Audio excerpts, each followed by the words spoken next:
Hi, everyone, and welcome back to the Always Weird podcast. I'm your host, Ariana Redondo, and today we have a super duper special episode that just makes me really excited. And I know I always tell you every single time I have a guest, I get really excited, but I do. It's what I love. I love what I do.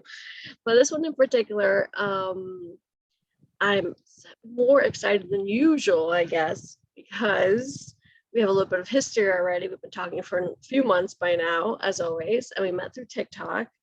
I'm going to tell you all about her, but before I do, let me introduce her first. Her name is Valerie Campbell. Hi, Valerie. Hi, Aranda. How are How are you? you? I know, right? Say it at the exact same time. I'm doing really good. Been a little exhausted, been working quite a bit, but as usual, I enjoy life. I like that. I like that answer. And I agree. Enjoying life. There's been a lot of changes recently, just in general. I mean, my life is always full of changes. A lot of good work. I've been posting a lot of TikToks and like we were talking about that. I've been doing a lot of content, creating a lot of content. But good. Life is good. Life is good. So you, my darling, so the audience knows you've worked in many TV shows, and in one of my very favorite TV shows, Gilmore Girls. Yeah. Before we dive down to all that, tell us a little bit about you. You're the key set costumer for Gilmore Girls, but tell us first who you are. My name is Valerie. I'm a costumer. I also make ice cream, and I wrote a book called The Story and Recipes of Valerie's Cat Ice Cream, and it wouldn't have been written had it not been for Gilmore Girls. And it's kind of a little crazy story. Should I share it right now? We can wait a little bit. We'll leave it hanging because the book is like the sweetest thing. No pun intended, because ice cream is sweet, but it is one of the sweetest things and stories, and I'm really excited to like share your book. I'm excited to get your book sometime really soon. And not that I'm a chef or a cook or really. You don't need to be, because there's stories in it. There's stories in it. I do love read. I love to read. I'm an avid reader, so I'm like, I'm gonna keep this for the stories. Yeah. And then maybe my husband will like to cook the ice cream or make the ice cream. There's a lot of art in it too. It's art, really stories, art. And recipes. I like your art a lot. It's really interesting as well. It's really fun. But so basically I was the key set costumer on Gilmore Girls, and I've done many jobs in the costume department. I'm not really a costume designer. That is not my job. And I did not costume design Gilmore Girls. That was Brenda Maben and a few other people that worked on the show before her. But my job is basically to be on set, take care of the actors, make sure they're in the right clothes at the right time, break down the scripts, do the continuity, take their picture. And part of my job is having a very good memory. I remember things that happened 30 years ago. I remember things that happened when I was 4 years old. So like, I remember everything and as much as I can. And part of the reason I'm able to remember so much is I took all the photos, and I still have a lot of photos from when I worked on the show. And so they jog my memory. And we have been on TikTok watching the episodes live each week. We try to do it once a week if I can, and one episode at a time, because I didn't watch the show. It's one thing that people don't realize is I didn't watch the show. I remember it because I was there from episode 11, season 1, until the entire thing, including the reboot. And on the reboot, I was the costume supervisor, which that job is, I'm responsible for the breakdowns, hiring the crew, the budget, communicating with the actors when we need something, like we have to call them in for a fitting, getting their sizes, and if they have to bring things in, we'll get them, communicating with all the departments, including the production, going to the production meetings, working closely with the costume designer, making sure she has everything she needs. And it was a lot of fun, but a lot of work. And I try nowadays I day check, which means I just come on a show, I work one day, and then I go home at the night and I don't think about that show until they call me the next time. And that's been my job lately. That's what I was going to ask as well. Well, first of all, how did you get into industry, or like what made you fall in love with costumes? Okay. I want to say. Well, it didn't start out as costumes. What happened was when I was in high school, my drama teacher, her husband was a stage manager for TV shows like Arsenio Hall, Star Search, and more. The thing that he retired on was he did, what's that Ryan Seacrest show, American Idol? I think that's what he retired on. He did a lot of shows like that. I think so, yeah. But he was my mentor, and I was in drama, and we would go see live shows. And I was like, I want to work in the business. I want to do this. I want to work in the business. And so his advice, and basically he just said, just do it. Don't go to college, just get in the business. And I was like, okay. And I told my parents, I'm going to take a year off from school. And if I don't get in the business and I'm not doing what I'm supposed to do within a year, then I'll go back to school. And he never actually helped me other than those words. That was like, literally, I saw him as a teenager in school, I had the conversation with him on the phone one day. And then I started working. And the reason I was able to do it was basically, he said, whoever you meet, you keep in touch with them, and always keep in touch with people. You know, if you meet someone, make the connection between that person and another, ask them, hey, do you know anybody that does this? And then they would introduce you to someone. And I try to do that for other people in my life as well. Like if I see someone who really needs something, I'll try to connect them with the person that has or wants that skill. So that's what I do. I like to connect people and keep in touch with people, which is why staying in the business, what happens is, in order to get jobs, you have to keep in touch with people. So we would have little parties at our house. And during the time we were working on Gilmore Girls, we would have right before I started having potlucks, and the people would come to the potlucks. And I just started making ice cream around that time. This is how the whole thing, it weaves, it kind of goes. It really does. It really weaves in and out. And so what happened was, I got this ice cream book. I started making ice cream. There was an art gallery around the corner from our house. They would have art openings once a month. So I had this planned party once a month. And an email had just started, because this was like the early 90s and everyone was just getting their email addresses. And so I would send out an email to everyone, and they'd be like, hey, we're having a party, my house, come. Bring something. If you bring something and you're the first person to RSVP to the potluck with your dish, I would say, hey, you could pick which ice cream I'm going to make. And so people would start coming up with clever ice creams, because I had just started making ice cream. Cool. That's a cool idea. And it was more than just make chocolate, make strawberry. No, it was make strawberry with balsamic vinegar, make this, make that, like, think of a flavor, think of some ingredient. And it became very elaborate. But what would happen is people come to the potlucks and they would be like, oh, I can't have that. I'm allergic to kiwi, or I'm allergic to chocolate, or I can't have milk. And so I always wanted to make sure there was something for everyone. So I would make more than one flavor, and I would always try to make something that someone who had allergies could still have. And then it got crazy, and I started making more than just 5 flavors. It would be 10, 12. One party I had, we had 29 flavors. And I was like, it was a little too much. That's an ice cream store. 20, already 12 is a lot, but 29? Well, there'd be about 100 people at the party. And they'd that be also makes sense. But I'd only make like one recipe. So they only got a tiny, tiny amount of each flavor. And I would never run out of ice cream. It was always enough, because I would just make more flavors for however many people were there. And the ice cream line was insane. And so because at that time that I really started making ice cream and having the parties, we were doing Gilmore Girls, and I had moved.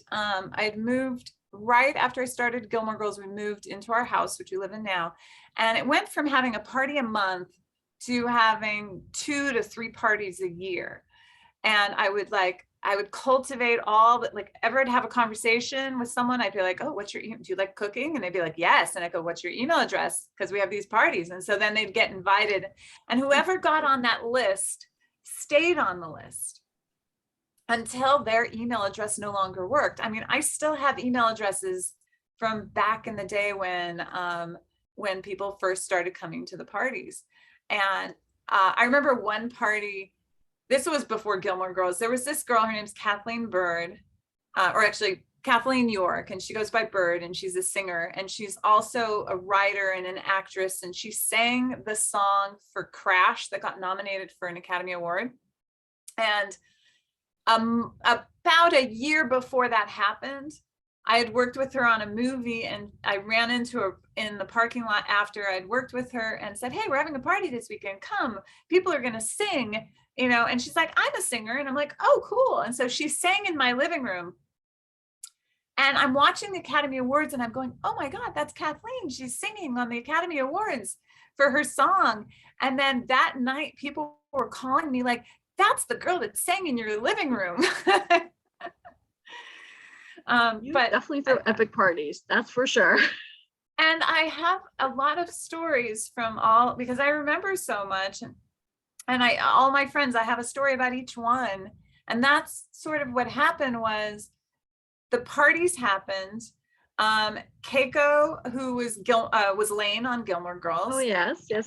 And her friend Jenny Yang, who is now this like starting to be a very famous comedian. Like she's getting there. She's going to be in a movie pretty soon. And she's like all these people that I have crossed paths with are starting to like their goals are now being achieved, which is amazing. And you're so proud for them. But so Keiko, Jenny Yang, Keiko's husband Shin, who's a musician, and the girl that played Lulu on Gilmore Girls, her name is Renee Bell. They were all sitting so when the parties happen, there's a little table in my house. And if you get lucky enough and you can sit at that table, that's where I serve the ice cream.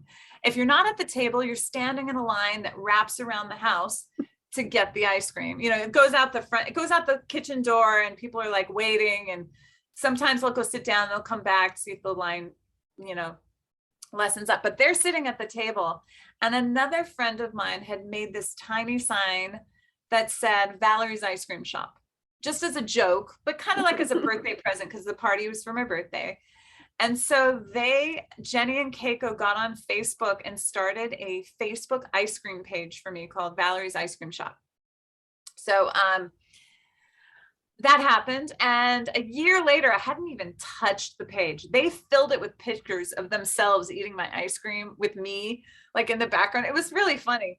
And I went, well, I guess I should start using this. So I started writing down my recipes. And anytime I would make a new recipe, I'd write it down.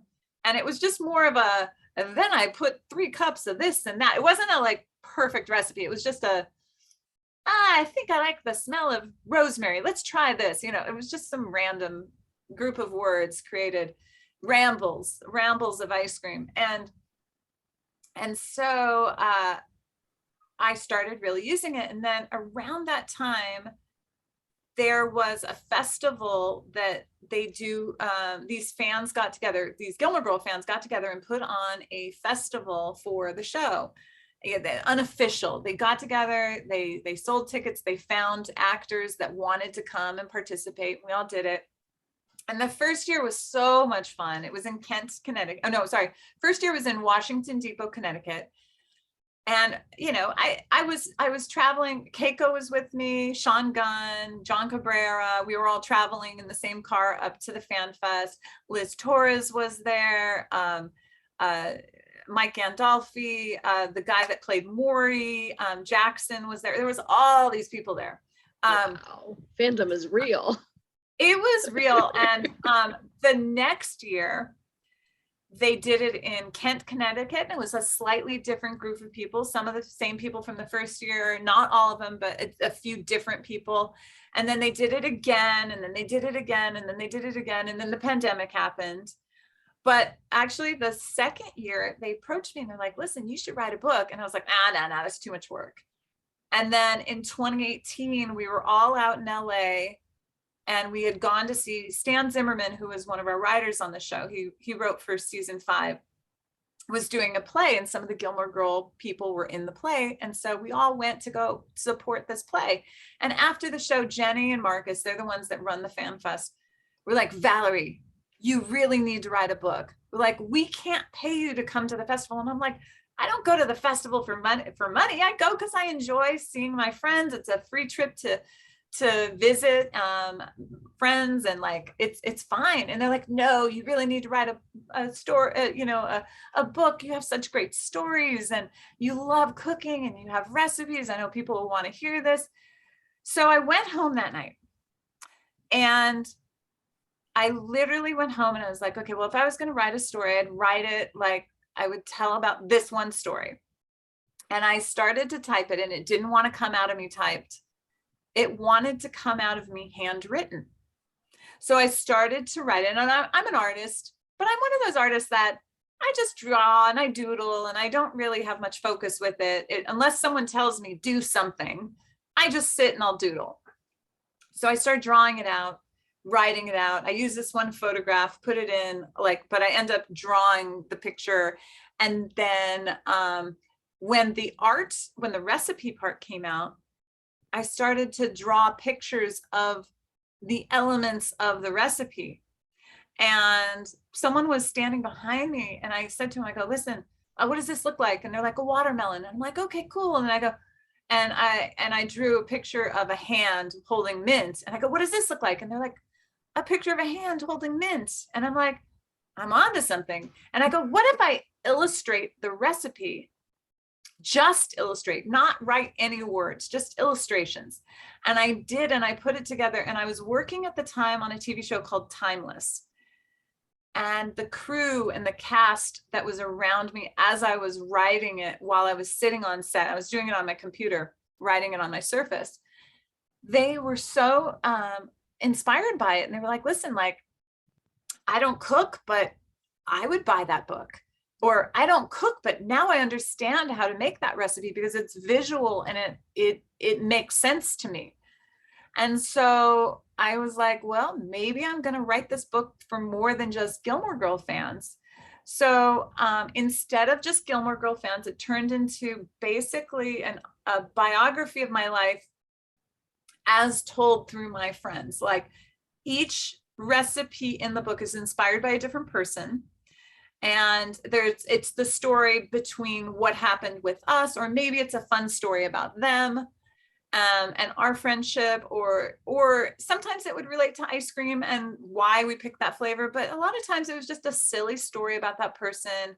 And some of them are really deep, and the art is so happy and whimsical that you don't know what hits you when you actually read the stories. I've had people, I'll read a story, and then by the end they're like, what did you just do to me? I'm crying now because it's just so sweet and sad.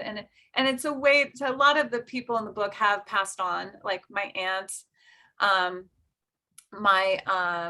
some friends, my dad has passed on, although it's not a sad story about my dad. It's a funny story about my dad, but it's just a way to memorialize them. And for me, I don't look at death in the same way that most people look at it. I look at it as a good, I mean, I know it sounds bad, but I look at it as a good thing, because it's this person that is now able to, they're in your heart forever, and now they're no longer in pain. Or now they've done what they were meant to do on this planet, and they've touched as many people as they can. And hopefully they're able to touch more people by being represented in this book.